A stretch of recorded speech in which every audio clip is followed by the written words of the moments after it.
grab a snack, get cozy, and let's dive back into the story of Garten of Banban. The last chapter left us on a cliffhanger. The protagonist had managed to bring down Sir Datadu and destroy the scepter, freeing the mascots from its control. For a moment, it felt like victory, but that was short-lived. Almost immediately, Syringan betrayed the protagonist, knocking them unconscious and dragging them into a massive underground prison. It's strange to think a place like this exists beneath a kindergarten. But now, nothing is surprising. As we've seen before, many of the test subjects carved their own kingdoms and territories in the depths, each one ruled by their own twisted leaders. Syringan is no exception. In this case, he runs the prison with complete control, using Javanium creatures as guards. The cells are mostly empty, but some hold other creatures, beaten, broken and left to suffer. These are the ones who defied Syringan, and this is their punishment. The protagonist is forced into hard labor, day after day, learning quickly that this place was built to crush both body and spirit. But not everyone in prison is silent. Among the captives, the protagonist finds familiar faces, mascots who had fallen into Syringan's grasp, and surprisingly, one of them is none other than Sir Datadu. Once an enemy, Sir Datadu now puts aside past differences. He admits the truth. Both he and the protagonist were used as pawns. Both carried out the work of Syringan without realizing the bigger picture. Now trapped in the same place, he proposes something different, an escape. With the help of a guard on watch, he claims that they can break free tonight. The plan seems fragile, but it's hope, something the prison rarely allows. You remind me of myself. You, myself, and my friend keeping watch. You are getting out of here tonight. Luck is clearly on your side, and we definitely need that. Grab anything you need and meet me here in a few hours.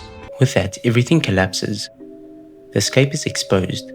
Sheriff Toadster steps forward, once thought of as an ally.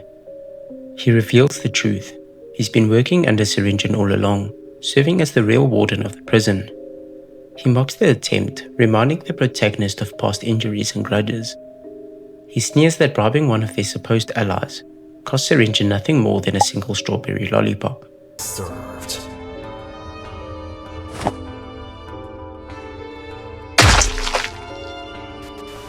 But just as things reach their lowest point, chaos erupts.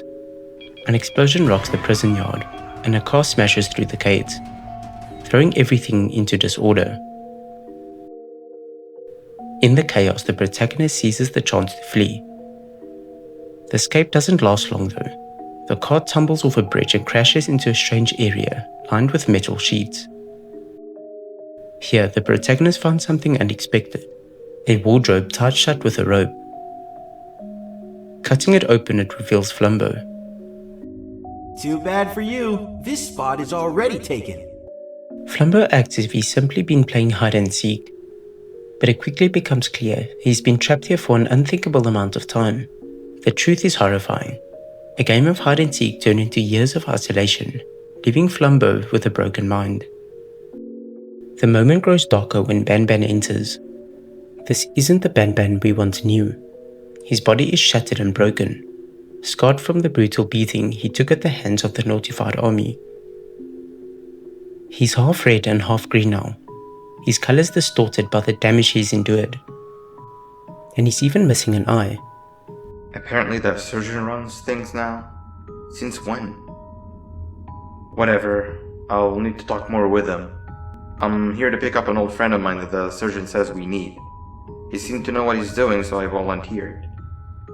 You should come with us. We'll be safe back in his office. Hide and seek is no laughing matter. Are you gonna tell 17 about my location? You'd be cheating if you do. Wow, that closet must have really messed your head up. This hiding spot, remember? You told me to wait in here. What? No, you've gone missing and now we found you. We need to go somewhere else. Despite his condition, he still manages to lead Flumbo and the protagonist onto a train. But instead of delivering them straight to Syringan, Banban makes a different choice. He drops the protagonist at a clinic before continuing with Flumbo, leaving behind more questions than answers. As the protagonist searches for answers, reports begin to surface. One file reveals that the organization once funded full search and rescue operations for Flumbo. But when nothing turned up, they declared him dead and moved on. The trail leads deeper underground, where the protagonist encounters a deranged Javanium scientist, obsessed with recreating Nap-Nap. He produces Napolina, a female counterpart, but his obsession is cruel, only to stab and kill the poor creature moments after bringing her to life, showing no compassion for the subject despite their similarities. More cases come to light. One in particular, Case 43, describes a fusion of mushroom, human, and Javanium. The creature glowed so bright it caused blindness, and for that reason was deemed unsuitable as a mascot. Eventually the protagonist finds Flumbo again, but instead of safety it's another trap. Banban delivers him straight into Syringen's hands, strapping him to a bed for experiments. Before anything worse can happen, the protagonist intervenes. The confrontation that follows spirals out of control. I'm not gonna lose, and there's one thing you need to know about me. I don't lose. I vanish. In the chaos, both the protagonist and Flumbo are swallowed by Zolphius, the massive entity lurking throughout the underground. Inside Zolphius is a world of its own, a bizarre ecosystem where tribes of Javanium creatures live and survive. Their leader delivers shocking news to Flumbo. He isn't just another experiment. He was meant to be the center of the group, a figure of importance lost to time. There's something you should know about yourself, Flumbo. Flumbo? Who's that? You are. Forget this 6C nonsense. Your real name is Flumbo, and you were robbed of your true purpose. You were created to become the superstar of the facility's cast, and this did not sit well with everybody. Is this some kind of joke that you're both playing on me? It's not funny. Today's been confusing enough as it is.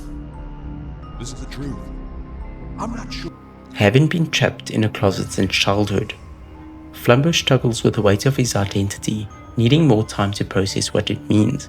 With the help of the Javanium creatures, who form a living ladder, the protagonist and Flumbo escape Zolphius. But danger is never far. Syringen raises the bounty on the protagonist, from 10 lollipops to 12. As ridiculous as it sounds, for Javanium creatures, lollipops are an irresistible prize. Pushing forward, the protagonist ends up in a storage facility. You hear familiar voices, but the voices aren't real.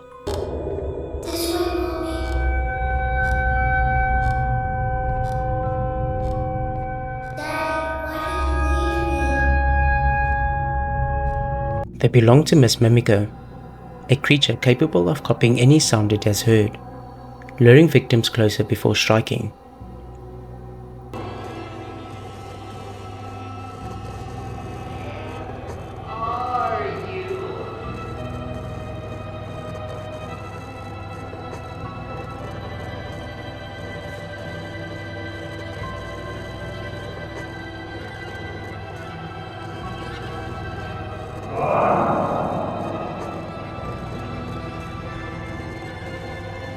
The chase ends with the protagonist slamming a metal gate shut, killing Miss Mimica and silencing her tricks.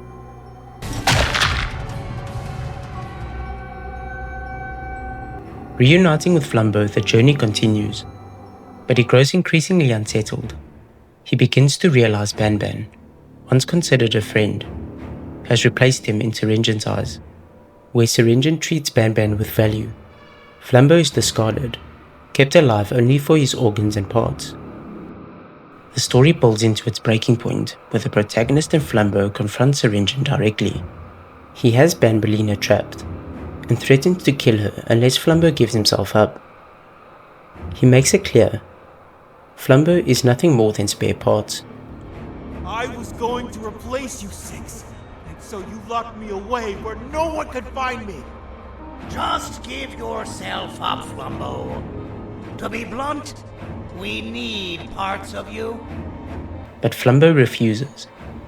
In retaliation, Syringan drops Banbalina into a vat of Javanium.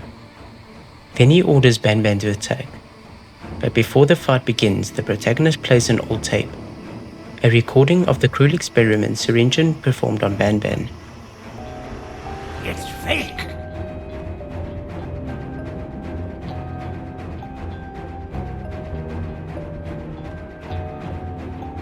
Hearing the truth, Banban turns on his master and kills Syringan in a violent outburst. Flumbo tries to reach Banban to calm him, but the damage is done.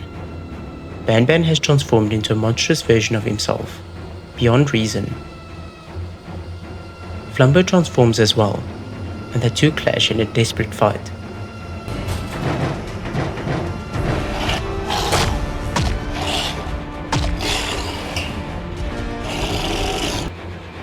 The fight ends with them both falling over the rails and falling into the vat of Javanium, leaving the protagonist to believe they lost for good. The protagonist presses forward, following the faint sounds of voices. The path leads the protagonist into a room where entity awaits, Brashista, and with that, Chapter 8 ends.